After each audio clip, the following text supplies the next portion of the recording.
Hello everyone, welcome to Indian travel guide Kashi యాత్రా guide series అండి. ఈ సిరీస్లో కాశీలో అంటే వారణాసిలో స్ట్రీట్ ఫుడ్ ఏమండి, కాశీలో స్ట్రీట్ ఫుడ్ ఉంటుందండి. అసలు ముఖ్యంగా అండి మనకి సత్రాల్లో అన్ని రకాల కూరలతోటి మన సౌత్ ఫుడ్ తెలుగు ఫుడ్ ఎంత పెట్టినా సరే బయటికి రాగానే అసలు ఎంత అద్భుతంగా కనబడతా ఉంటాయి ఏంటంటే బెల్లంతో చేస్తారండి స్వీటు. మీరు చూడండి, అవన్నీ ఒక్కొక్కటి నేను చూపిస్తాను. అవి ఎంత బాగుంటాయి అంటే దాంతోపాటు మన పొద్దున పూట ఇడ్లీ దోశ ఎలా తింటామో అక్కడ ఏంటంటే జిలేబీ ప్లస్ చోళా భటూరే తింటారండి. ఇంకా కచోరీలని ఇట్లా చాలా చాలా ఫుడ్ ఉంటుంది. ముందేంటంటే మీరు ఫుడ్ చూడండి, చాలా ఇంపార్టెంట్ విషయం నేను చెప్తాను. అసలు ఏమంటే అట్లాగేంటంటే పెరుగుతో చేసేవి లస్సీ లాంటివి అండి ఎంత బాగుంటాయి అంటే కనుక చూస్తుంటే అలా జారిపోతాయండి. అట్లాగేంటంటే కనుక ఇంకా చెప్పాలంటే కనుక ఈ జిలేబీ కావచ్చు, స్వీట్ కావచ్చు, కచోరీలు కావచ్చు, అన్నిటికీ మించి ఏంటంటేనండి అవి మన మట్టిలో ఏంటంటే రకరకాల ఈ మరమరాలని పప్పులని అవన్నీ మట్టిలో వేయించేసేసి ఇట్లా పెట్టి ఇస్తుంటారు. భలే ఉంటుంది కండి. అట్లా ఒక్కటని కాదు, చెప్తా ఉంటే అద్భుతమైన స్ట్రీట్ ఫుడ్ అండి. అనేక రకాల స్ట్రీట్ ఫుడ్ అంటే కనుక ఈ లస్సీ లాంటి సోడా లాంటివి చాలా చాలా ఉంటాయి. అవన్నీ కూడా చాలా అద్భుతంగా ఉంటాయి. కానీ ఇక్కడ మీకు విషయం చెప్తా ఏమండి, ఏదైనా ట్రావెలింగ్ విషయంలో మీరు వెళ్ళేటప్పుడు ఖచ్చితంగా మీరు ఫుడ్ విషయంలో చాలా జాగ్రత్తగా ఉండాలి. అట్రాక్ట్ అవుతాం, లాగుతాం. అంతెందుకండి, నేను చెప్తున్నానండి, ఒక చోట నేను డ్రింక్ తాగానండి. అది మంచి ఎండగా ఉంది, తిరిగి కాశీ అంతా కూడా జనాలు ఎక్కువ, విపరీతమైన రద్దీ, మట్టి. ఆ పక్కన ఈ స్ట్రీట్ ఫుడ్ ఉంటుంది. మీరు ఒక్కసారి ఆలోచించండి. నేను ఎందుకు చెప్తున్నాను ఆలోచించండి. నేను తినొద్దు అంటలేదు, కానీ ఎలా తినాలో నేను చెప్తున్నాను.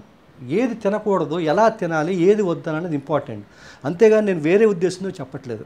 ఏమంటే మీరు కనుక లస్సీ తాగాలనుకోండి, మీరు ఏం చేస్తారంటే దాదాపు ఏంటంటే వారణాసిలో చాలా చోట్ల నేను చూశానండి, ఈ లస్సీ కలిపేటప్పుడు దాంట్లో వాటర్ ప్రాబ్లం లేదు. మ్యాక్సిమం దాదాపు పెరిగి వేసేస్తాడు, జలక కొట్టేస్తాడు, దానిపైన మేకడేస్తాడు. అంతవరకు బాగానే ఉంది, ఓకే. ఇక మనం దాన్ని చేయగలిగింది ఏం లేదు. కానీ దాంట్లో ఏంటంటే బంగు కలుపుతారండి, గ్రీనిష్గా ఉంటుంది. ఇట్లా అయిపోతుంటాడు. మీరు గమనించండి. బాబు వద్దు, బంగ్ అనేది వద్దు అని చెప్పండి. బంగు అంటే తెలుసు కదండి, మత్తు. మీరు కనుక ఆ బంగ్ వేసుకొని లస్సీ తాగారనుకోండి, ఒక క్వార్టర్ వేసినట్టే. కాబట్టి అది చాలా అలర్ట్గా ఉండండి. అట్లాగేంటంటే కనుక ఇకపోతే ఫుడ్ అండి, ఇప్పుడు జిలేబీ కావచ్చు, చోళా భటూరే కావచ్చు, ఇట్లాంటివన్నీ చాలా చాలా స్ట్రీట్ ఫుడ్ ఉంటాయి. అవన్నీ ఏంటంటే మీరు వేసేటప్పుడు దాదాపు సాధ్యమైనంత వరకు నేను చెప్తున్నానండి, ఇంత చిన్న కాశీ ఇరుగు సందుల్లో వందల మంది రిక్షాలు కానీ, ఆటోలు కానీ, మనుషులు కానీ నడుస్తూ ఉంటే మీరు కనుక బైనాకులలో కానీ కొద్దిగా దీంట్లో కనుక మీరు చూస్తే ఎన్ని వందల బ్యాక్టీరియా ఉంటుందో మీకు తెలియదు. సో ఆ పక్కన మీరు ఫుడ్ తింటున్నారు. ఇంట్లో అయితే పర్వాలేదండి, బయటకు వచ్చారు, ఇంకా చాలా ఉండాల్సిన రోజులు ఉంటాయి. కాబట్టి సాధ్యమైనంత వరకు కూడా మీరు తినొద్దు అనట్లేదు, మనిషి ప్రతిదీ అనుభవించాలి, ఎంజాయ్ చేయాలండి. వేడిగా ఉన్నప్పుడే తినండి. ఏమంటే ఆయుర్వేద దాంట్లో చరక సంహిత ఆయుర్వేదంలో మాట ఉంటుందండి, వేడిగా విషమైనా సరే అమృతమే, చల్లారిపోయిన తర్వాత అమృతమైనా సరే విషమే అని. కాబట్టి సాధ్యమైనంత వరకు మీరు ఎక్కడైనా సరే చల్లారిపోయిన పదార్థాలు ఎట్టి పరిస్థితుల్లో తినద్దు. ఇంపార్టెంట్ వాటర్ బాటిల్ ఖచ్చితంగా తీసుకోండి. అలాగేంటంటే అరటిపళ్ళు, ఇట్లాంటివన్నీ అరటిపళ్ళు కానీ పెరుగు కానీ ఇవన్నీ కూడా గుడికి వెళ్ళేటప్పుడు తీసుకోవద్దు. ద్రవ పదార్థాలన్నీ కూడా మీరు బాగా గుర్తుపెట్టుకోండి. రిటర్న్ వచ్చేటప్పుడు, రూమ్కి వచ్చేటప్పుడు మాత్రమే మీరు జ్యూసులు తాగండి, లేదా పెరుగు లస్సీలు తాగండి, లేదా అరటిపళ్ళు తినండి. కాబట్టి బాగా గుర్తుపెట్టుకోండి. అలాగే ఏంటంటేనండి వేడి ఇసుకలో, అసలు ఆ ఇసుకలో అండి అనేక రకమైన మరమరాలని, పప్పులని, అవని ఒక డిఫరెంట్ టైప్లో చక్కగా మన ముందే వేపి, ఏది బొగ్గుల మీద మరి వేపి ఇస్తారండి. భలే ఉంటుంది. నేను ఎందుకు చెప్తున్నానంటే కనుక మన స్ట్రీట్ ఫుడ్ని ఎంజాయ్ చేయాలి. కాకపోతే ఏంటంటే ఏది పడితే అది కాదు. నేను ఇందాక మొదట్లోనే చెప్పాను, కాస్త వేడిగా చేయండి అని చెప్పి. ఇట్లాంటి ఫుడ్ చాలా అద్భుతంగా ఉంటుందండి. కాశీలో స్ట్రీట్ ఫుడ్ మాత్రం హ్యాపీగా ఎంజాయ్ చేయండి. అలాగేంటంటే మీకు ముఖ్యమైన విషయం చెప్తానండి, ఆయిల్ ఫుడ్ విషయానికి వచ్చేటప్పటికైతే ఇట్లాంటి ఫుడ్ అయితే ఓకే. ఇటు జామకాయలు కానీ ఇట్లాంటివి మసాలాలు వేసేస్తుంటే డిఫరెంట్గా ఉంటుంది, చాలా బాగుంటుంది. అట్లాగే ఏంటంటే ఇక్కడ జ్యూస్ల గురించి నేను ఇందాక మీకు చెప్పాను, డిఫరెంట్ ఆఫ్ జ్యూసులు అనమాట. అంటే ఒక రకం కాదండి, కనీసం ఒక 10-15 రకాల జ్యూసులు ఉంటాయి అనమాట. అన్నీ పెరుగు, పాలు, రకరకాల వీటితో చేస్తారు. చాలా చాలా డిఫరెంట్స్గా ఉంటాయి. అట్లాగే చాయ్, అట్లాగే ఏంటంటే ఈ బజ్జీలు, పకోడీలు ఇట్లాంటివి నేను మళ్ళీ చెప్తున్నానండి. ఇట్లా వేడిగా ఉన్నప్పుడే గబుక్కుని స్ట్రీట్ ఫుడ్ ఎంజాయ్ చేయండి.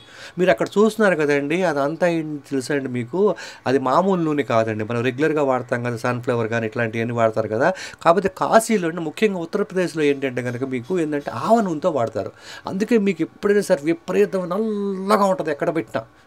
ఆవ నూనె కూడా మంచిదేనండి, చాలా ఇబ్బంది ఏం లేదు, టేస్ట్ కూడా డిఫరెంట్గా ఉంటుంది. ఇడ్లీలు తినండి, అలాగే స్వీట్స్ అండి, ఏమంటే ఎన్ని రకాల స్వీట్స్ ఉంటాయో అబ్బా, చూస్తుంటేనే అసలు మనకి ఎలాగో అనిపిస్తుంది అనమాట ఆ స్వీట్స్ అన్నీ కూడా.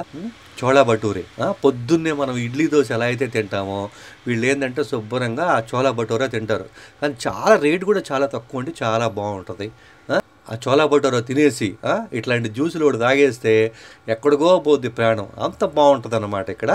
ఆ డ్రింక్స్ అన్నీ కూడా మొత్తం మీరు 10 రోజులు వారం రోజులు అనుకోండి, వారం రోజుల్లో డైలీ ఒక డ్రింక్ ట్రై చేయండి.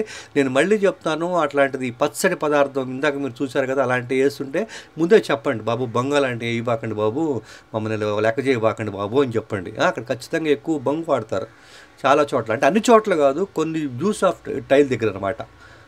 అట్లాంటివన్నీ కూడా మీరు జాగ్రత్తగా చూసుకోండి. శుభ్రంగా కాశీ వీధుల్లో అడుగడుగున ఏంటంటే చక్కగా కాశీ విశ్వేశ్వరుని దర్శించుకుంటూ మధ్య మధ్యలో ఆ బొట్టు అలా పెట్టుకొని అలా వీధుల్లో నడుస్తూ ఉంటే ఆ స్ట్రీట్ ఫుడ్ని ఎంజాయ్ చేస్తుంటే ఎంత అద్భుతంగా ఉంటుంది కదండి.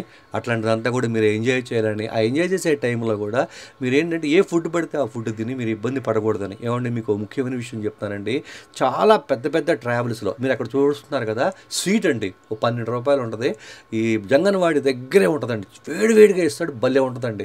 12 రూపాయలు అసలు తింటే అసలు మామూలుగా ఉండదు. అది తినేసేసి ఒక కచోరా తినేసామనుకోండి, సమోసా కచోరా, అద్భుతంగా ఉంటుంది అనమాట. ఏమంటే మీకు ఒక విషయం చెప్తానండి, ఏమంటే ట్రావెలింగ్లో నేను రామాయణం చేయటం కోసం శ్రీలంక వెళ్ళానండి.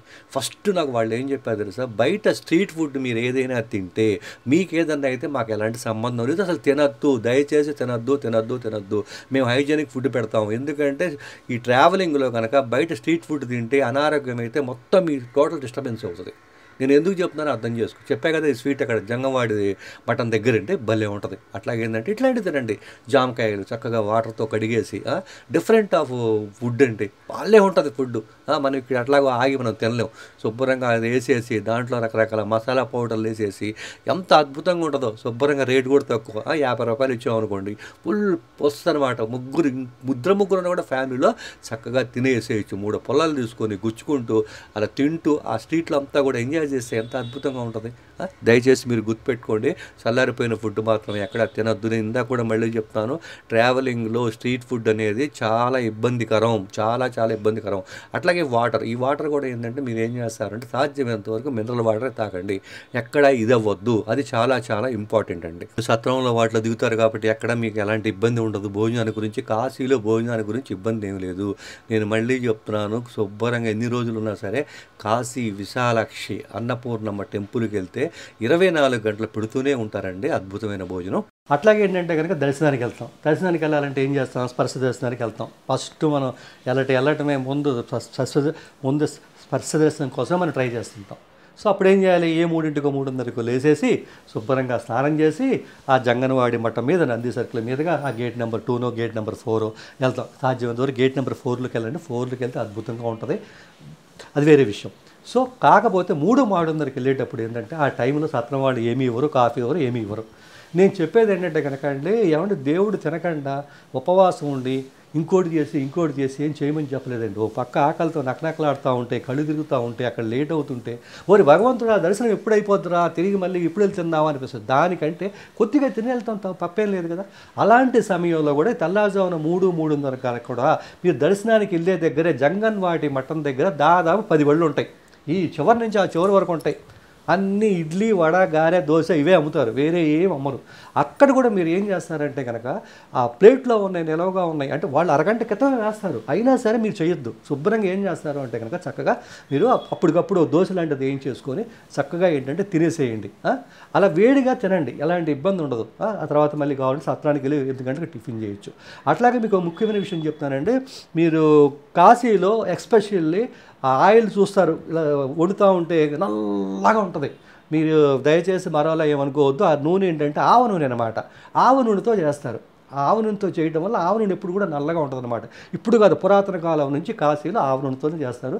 కానీ ఖచ్చితంగా వేడివేడిగా చోలే భటోరి ఆ స్వీట్లోంచి ఇలా తీసిని చక్కగా బెల్లంలో ముంచి దాన్ని తీసి ఆ తర్వాత తింటే ఎంత హాయిగా ఉంటుందండి. 10 రూపాయల సమోసా, 10 రూపాయల స్వీటు, మనకి ఇక్కడ ఆ రేటు దొరకవు అలాంటి టేస్ట్లు. కాబట్టి స్ట్రీట్ ఫుడ్ని కూడా ఎంజాయ్ చేయండి. మళ్ళీ జాగ్రత్తగా గుర్తుపెట్టుకోండి. మళ్ళీ కాశీ యాత్ర ట్రావెల్ గైడ్లో ఈ సిరీస్లో నెక్స్ట్ మళ్ళీ మనం కలుద్దాం. మీ జీవీఆర్.